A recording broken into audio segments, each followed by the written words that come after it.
নমস্কার। আশা করি সকলে ভালো আছেন। এই কালারফুল লুচিগুলো দেখে মনে হচ্ছে না যে এটা বানানো খুব কঠিন, কিন্তু একেবারেই সোজা। আর এটা আমি একেবারে বেঁচে যাওয়া ভাত দিয়েই বানিয়ে নিয়েছি। বাসি ভাত দিয়ে যে এত সুন্দর একটা রেসিপি বানানো যায়, আপনারা না দেখলে বিশ্বাস করবেন না। আর কত সহজ বানানোটা।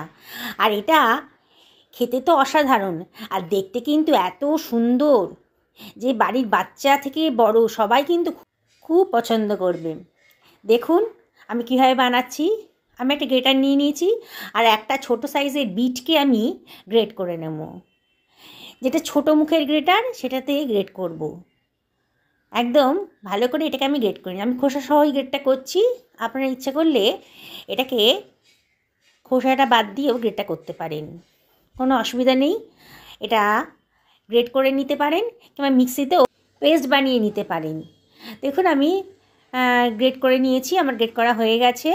এবার আমি একটা ছাঁকনির উপরে এটা দিয়ে দিয়েছি, দিয়ে হাত দিয়ে চেপে চেপে বিটের জুসটা বার করে নেব। হাত দিয়ে চাপলে পরে বিটের জুসটা কিন্তু বেরিয়ে এসছে। আর যারা মিক্সিতে করবেন তারাও ওই ছাঁকনির উপর দিয়ে চাপ দিলে পরে কিন্তু বিটের জুসটা বেরিয়ে যাবে, আর পাটটা ছাঁকনির উপরে পড়ে থাকবে। খুবই সোজা এই পাট থেকে জুসটা আলাদা করা। দেখুন আমি চিপে চিপে জুসটাকে আলাদা করে নিলাম। পাপটা আমি সরিয়ে রাখছি। পাপটা অন্য কোনো রান্নার কাজে ব্যবহার করে দেব, কিছুই ফেলা যাবে না। এবারে ওই জুসের ভেতর আমি 1 চামচ মতো ময়দা দিয়ে দিলাম, দিয়ে ভালো করে মিশিয়ে নিচ্ছি, যাতে কোনো লাম্পস না থাকে। খুব ভালো করে এটাকে মিশিয়ে নিতে হবে। দেখুন আমার একটা স্মুথ ব্যাটার তৈরি হয়ে গেছে। কালারটা কিন্তু দারুণ সুন্দর এসছে। এবার আমি এটা সরিয়ে রাখছি। এবার একটা মিক্সার গ্রাইন্ডার নিয়েছি, আর বেঁচে যাওয়া 1 বাটি মতো ভাত ছিল, 1 বাটি থেকে একটু কম। এই ভাতটা আমি খানিকটা মিক্সার গ্রাইন্ডারের হয়তো দিয়ে দিচ্ছি। পুরো ভাতটা একসাথে হবে না, আমি ছোটো মিক্সার গ্রাইন্ডারটা নিয়েছি, দুবারে করতে হবে। এবার এই ভাতের মধ্যে আমি দিয়ে দিচ্ছি 1/2 টি চামচ মতো লবণ, আর দিয়ে দিলাম 1 টি চামচ মতো চিনি দিলাম। চিনিটা দিলে রান্নার টেস্টটা কিন্তু খুব সুন্দর আসে। আর 2খানা লঙ্কা আমি ভেঙে দিয়ে দিচ্ছি।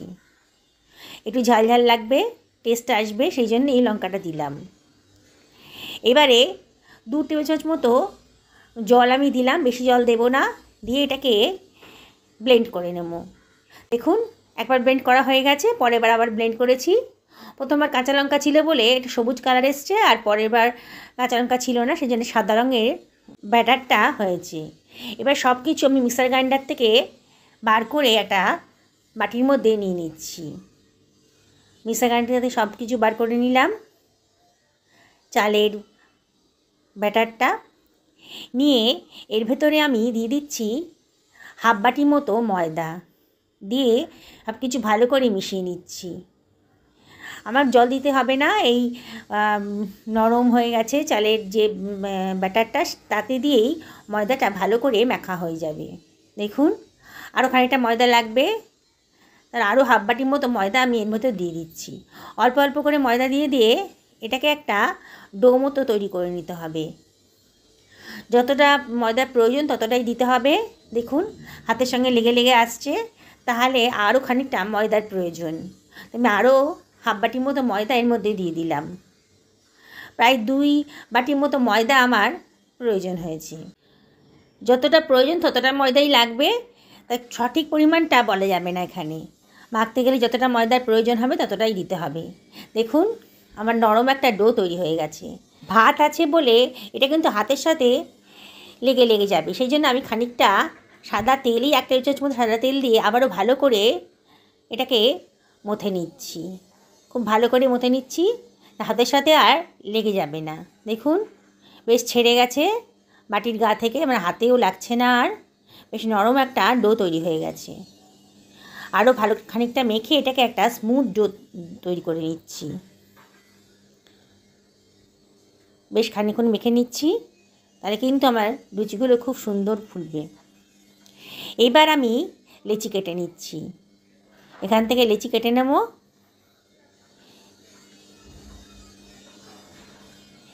এবারে ময়দার মধ্যে কোট করে দিচ্ছি লেচিগুলোকে।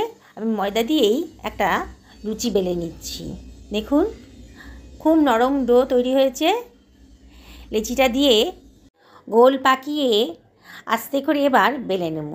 আমি মাঝারি সাইজের লেচি নিয়েছি, আপনারা ইচ্ছে করলে ছোট বা বড় নিতে পারেন, কোনো অসুবিধা নেই। এবার আমি বেলুন দিয়ে হালকা করে চাপ দিয়ে গোল করে লুচি বেলে নিচ্ছি। দেখুন খুব নরম, বেলতে কোনো অসুবিধা নেই। তো আমি একটু ময়দা দিয়ে দিয়ে বেলছি। এবার একটা স্টিকের গায়ে আমি একটুখানি তুলো জড়িয়ে দিয়েছি। আমার যে ব্যাটারটা তৈরি হয়েছিল, বিটরুটের যে ব্যাটারটা তৈরি ছিল, সেটা দিয়ে আমি একটু ডিজাইন করে দিচ্ছি। দেখুন প্রথমে লম্বা করে দাগ দিয়ে দিলাম, আবার সেন্টার বরাবর দাগ দিয়ে আবার ওই সাইড থেকেও সেন্টার বরাবর দাগ দিয়ে দিচ্ছি। আমি এরকম ডিজাইন করছি, আপনারা ইচ্ছে করলে নানা রকম ডিজাইন করতে পারেন। এটা দেখতে কিন্তু সত্যি খুব ভালো লাগে, ভাজার পর খুব সুন্দর লাগে দেখতে। আর বাড়ির বিশেষ করে বাচ্চারা খুব এই কালারফুল জিনিস দেখলে পরে কিন্তু চটপট খেয়ে নেবে।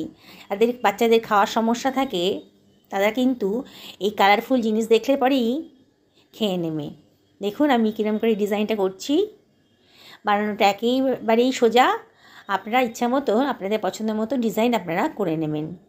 দেখুন আমি একটা সোজা ডিজাইন করে নিলাম। স্টিকের গায়ে তুলো দিয়ে আমি এই ডিজাইনগুলো করে নিচ্ছি।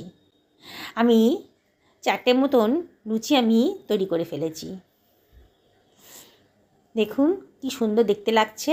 কড়াইতে পর্যাপ্ত পরিমাণ তেল দিয়ে দিয়েছি, সাদা তেল দিয়ে দিয়েছি। তেলটা গরম হয়ে গেছে, এবার আমি একটা লুচি ছেড়ে দিলাম। দেখুন প্রথমে হাই ফ্লেমে গরম করে নিয়ে তেলটা, তাহলে মিডিয়াম করে দিয়েছি তেলের ফ্লেমটাকে। দেখুন আপনি আপনি লুচিটা কিন্তু ফুলে উঠেছে, পুরো বলের মতো লুচিটা ফুলে গেছে। এটা বানানো কত সোজা দেখলেন তো, কিন্তু হঠাৎ করে দেখলে পরে যে কেউই ভাবতে পারে যে এটা বানানো ভীষণ কঠিন। দেখুন কেন বলের মতো ফুলে উঠেছে, আর দেখতেও কত সুন্দর লাগছে, আর খেতেও কিন্তু অসাধারণ। আপনারা অবশ্যই বাড়িতে একদিন এটা ট্রাই করবেন। আপনাদের যদি রেসিপিটা ভালো লাগে তাহলে লাইক করবেন, কমেন্ট করবেন, শেয়ার করবেন। আপনাদের একটা লাইক, শেয়ার, কমেন্ট আমার এই চলার পথের অমূল্য সম্পদ।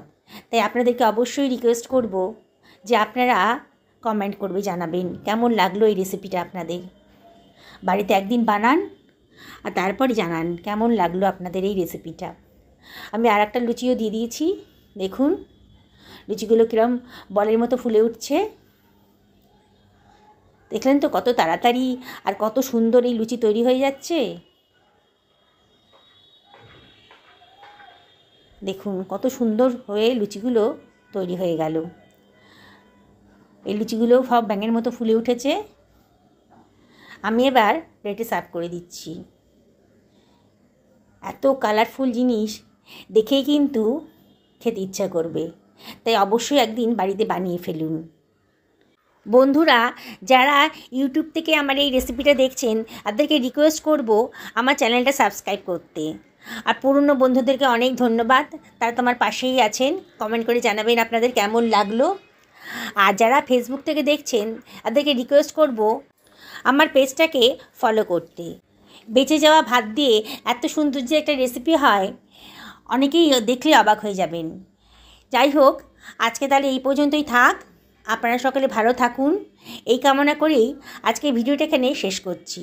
আবার দেখা হবে অন্য কোনো রেসিপিতে।